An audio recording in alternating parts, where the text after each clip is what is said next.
West Ham United 2, Liverpool 2, alongside the former Liverpool defender Stevie Nicol. A strange game at the London Stadium. A first half to forget, a second half with loads of talking points. But ultimately, Stevie, that's 4 games in the last 5 in the Premier League that Liverpool have failed to pick up all 3 points. And that is the title race gone, surely, for Liverpool. Well, the truth is it was probably gone anyway. But any slim hopes, no question, have completely disappeared after this draw. I mean, it's tough to really turn around and say that, Liverpool completely deserved the victory. They were the team that were pushing. No surprise, West Ham sitting deep trying to do them on the break. I mean, the first half was pretty bad, I'll be honest. There's no other way to put it. But clearly at half-time, Klopp's gotten into them. And I think the loss to Everton, I think they started this game feeling a little bit sorry for themselves. And I'm pretty sure that would be the message from Klopp. Don't be feeling sorry for yourself. Get out and let's show what we're capable of. And probably the way I've just said it was the nice way. I'm sure there was a few expletives involved in his language in that dressing room. And you could clearly see the start of the second half, this was a different side. And got themselves 2-1 ahead and deservedly went 2-1 ahead. And actually, I think the turning point of the game was McAllister's header that Areola saved. Yeah. McAllister 5 yards out, 6 yards out. Not the easiest of headers, but just didn't quite get enough on it. And if that goes in, the game's over for me. Unfortunately, it didn't. And West Ham, being the home side, got a little bit of momentum, and Liverpool again can't keep the ball at the back of the net to save their life right now. And the equaliser goes in and it finishes 2-2. So disappointing all round. But as I said, it was slim. There was a slim chance that Liverpool could still win this title. No question, it's completely gone now. So you've summed up the game well. Let's go into it in a bit more detail. The opening goal, good header by Jared Bowen, but just like the Everton game, why have Liverpool suddenly become so susceptible to conceding from cross balls or set plays? It's called attacking the ball. It's one thing to hold a position, and everybody's given a starting position on set pieces, corners, free kicks, whatever it may be. But after that, wherever the ball's delivered, you have to attack it. And right now, certainly in the last couple of games, there doesn't seem to be enough Liverpool players attacking the ball. And of course, when Jared Bowen gets the opportunity, he was probably the smallest man in amongst all the giants, but it's a good header. And of course, going in at 1-0 down at half-time after a horrible performance, you're kind of scratching your head.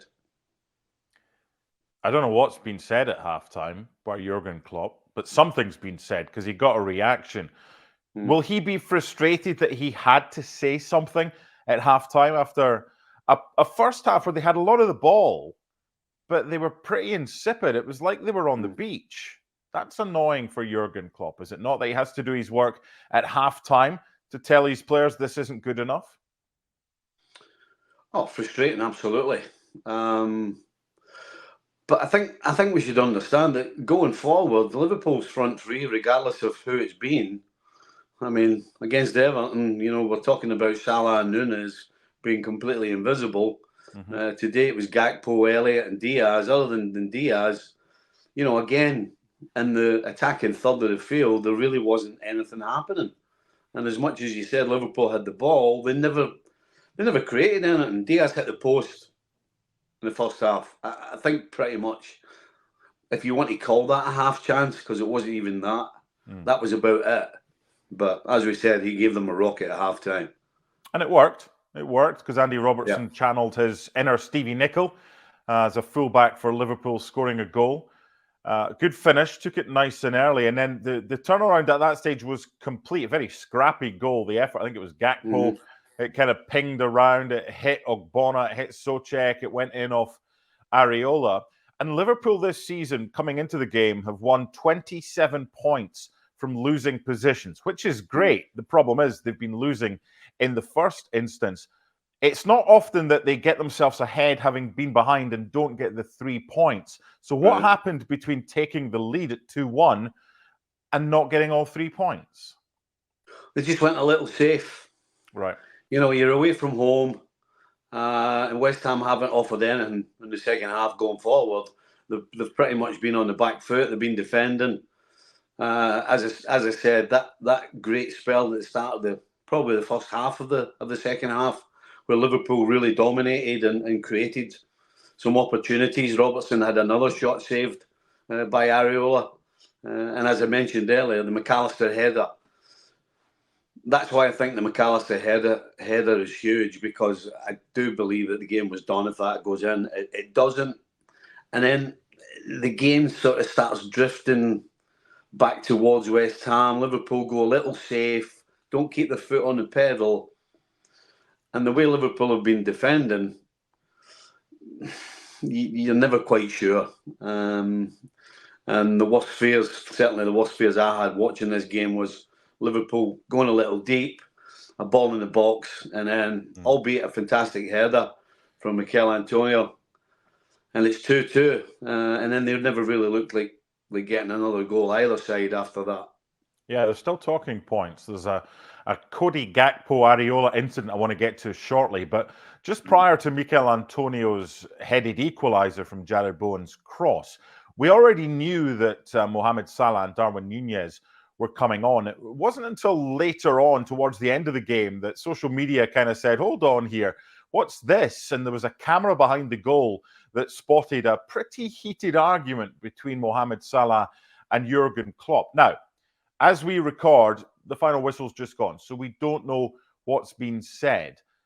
But what do you think to the relationship right now between Salah and Klopp? The fact that Salah didn't even start the game for the second time in 3, and then you've got these visual pictures that they're arguing. We don't know what's been said, but it's not a good look, is it? Oh, it's not a good look. But, I mean, let's be honest, Salah really can't have too much of a problem at not starting. Because since he's come back from his injury, he hasn't done anything to say to Klopp that you need to start me. I need to be in this 11. I need to start these games, because he hasn't produced. And at the end of the day, when you have other options and somebody is so far off what they normally are, then Salah can't, on all honesty, have a go at Klopp for not playing him, not from the start. Listen, we don't know, as you said, what the altercation was between the two. They certainly had words, but again, because they have words, I think it's too easy to look into it and look at the situation right now that Liverpool are in, and try and pin a label on it as far as some sort of problem with the relationship. Things happen in the heat of the battle when the game's going on. Words are said. It's nothing new. Until it's anything else, I guess we should just put it down to a difference of opinion. Bigger picture, Stevie. Mohamed Salah was playing well prior to going away to AFCON with Egypt. It's all hypotheticals, but if he'd come back having not been injured, do you think the title race might be a 3-horse race right now if Salah was maintaining the form he'd previously shown? Because he's clearly dropped off. That's a right hypothetical, that, by the way. It is. Listen, Liverpool haven't won games because they haven't scored enough goals. Yes, we can talk about defensively, they've let goals in, but going forward, the front players, particularly Salah, haven't produced. No. When it's needed most. You know, this time of the year is when it counts more than any. And Liverpool's forwards haven't produced, whether it's Núñez, whether it's Salah. Diaz has looked lively, but he hasn't produced the numbers of goals that we would hope for. So, yeah. You can't pin this on Salah. Listen, people lose form. Unfortunately for Salah, we don't expect him not to be at his best. He's been so good for so long that, you know, at some stage he was going to have a little drop. But unfortunately, that drop has come at the worst possible time for Liverpool. and obviously not just his form, but the injury, which I would suggest has a lot to do with it. And I think you're right to say, look, it's not just Mohamed Salah. Darwin Nunez was brought in to score goals. He scored goals, but he's not scored anywhere near enough. He didn't start either. He also came on with Mohamed Salah. That was the first time today, by the way, that lineup had been selected by Jurgen Klopp in the Premier League. He's making an average of 5 changes every game. When you won league titles, you could pretty much pick the team on a Friday. You knew who was playing. Is that an issue? Just too many changes because of whatever reason for Klopp this season? No, I don't. I wouldn't suggest that at all. I think the fact that he has options. Well, actually, let me start again. Number one, when players are playing well, when players are at their best, right, then Klopp, like any other coach, is going to play his best players, and then he's going to try and look. He's going to try and look to give people a rest. I mean, that's generally how it would work. But when you have options and your so-called top players aren't producing, then you give them a little bit of rope, which he has done. And if they still don't produce, then you make changes. And I think the results recently, the performances recently, would suggest that I don't think anybody else would have done anything different than Klopp's done. You're trying to find a remedy. You try to find an answer, and you're going to have to try different things. So I would suggest that the fact that it seems like he's made a lot of changes in the last couple of months, I think is more down to do with form, certainly injuries a couple of months ago, and those types of things. So yeah, I wouldn't put this down to Klopp tinkering, shall we say. Going to end with what, to us right now, before we've heard an explanation from PGMOL and the Premier League, is a contentious moment. You're always told, you'll tell your grandkids, you were told, we're all told, play to the whistle. Yep. So the ball comes in, whistle hasn't gone. Areola's caught the ball. Still the whistle hasn't gone. We're still active. The play is live. Areola then rolls it out, and Gakpo, having not heard the whistle, is told, play to the whistle. So on he goes to pick the ball up, and then the referee, Anthony Taylor's like, and stops the play. Now, I know you said there's still a slim chance prior to this of Liverpool winning the title. If he goes and scores there, then there's chaos. Now, subsequently, Areola gets treated. Was he hurt? I don't know. But he got treatment for whatever it was. Referee restarts the play with a drop ball. So what's happened here as we sit without having had an explanation from PGMOL?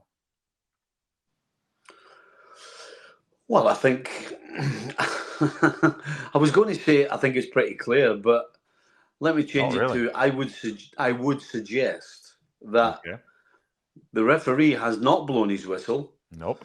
Areola has gotten up. Mm-hmm. He may have hurt his toe. He may have done something. I don't know, but he's gotten up with the ball and he's thrown it down to kick it. And I'm pretty sure Areola thinks he's been given a free kick. But as you said, the whistle hasn't gone. Nope. And Gakpo, being alive, tries to take advantage of that and is stopped in the middle of it. I'm assuming by the referee. Otherwise, why would Gakpo have stopped? Because he had his back to the referee. So I'm going to assume the referee must have had a little blow of his whistle. Otherwise, why would Gakpo stop? Yep.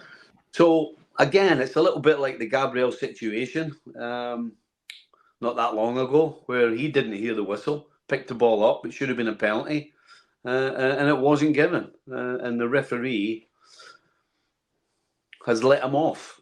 And today, Anthony Taylor has let Areola off again, which is professional football. It's not school kids. This isn't the playground.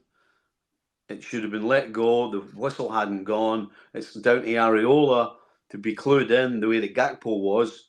And so he should have been allowed to play on. This will be the same Anthony Taylor who, within the past week to 10 days, has been told that he will be one of England's 2 refereeing selections for the Euros, but also the same Anthony Taylor that was in charge of Everton against Nottingham Forest. and that viral tweet that went out by Nottingham Forest with regards to the statement. It's not a good look. It's not been a good week for Anthony Taylor, has it? No, not at all. Not at all. Where we go from here, time will tell. As I said, we're recording just after full time, so we might get an explanation about what happened between Mohamed Salah and Jurgen Klopp. We might get an explanation as to why Areola ended up with the ball and Cody Gakpo was halted in his tracks. But for now, it's pure speculation. Ultimately, it looks like Liverpool are out the title race. And then there were two, Manchester City and Arsenal. West Ham 2, Liverpool 2, it finished on Saturday morning.